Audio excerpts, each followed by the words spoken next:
Hello আমার মিষ্টি বন্ধুরা, তো সকাল সকাল আমি মামামকে নিয়ে চলে এসেছি তেল মাখাতে। ও কিন্তু তেল মাখতে স্নান করতে ভীষণ পছন্দ করে, দেখতে পাচ্ছ তোমরা নিশ্চয়ই যে ও কতটা খুশি। বাট কেন জানি না ওকে তেল মাখাতে বা স্নান করাতে গেলেই আমাকে বিভিন্ন রকমের বাধা বিপত্তির সম্মুখীন হতে হয়। তার মধ্যে সবচাইতে বড় বাধা হলো ওর বাবা।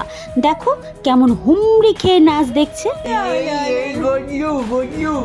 গজলু একটু আজু করে দিই নাকি?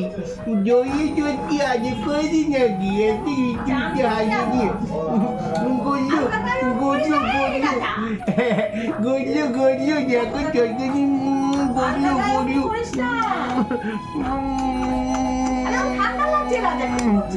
গজলু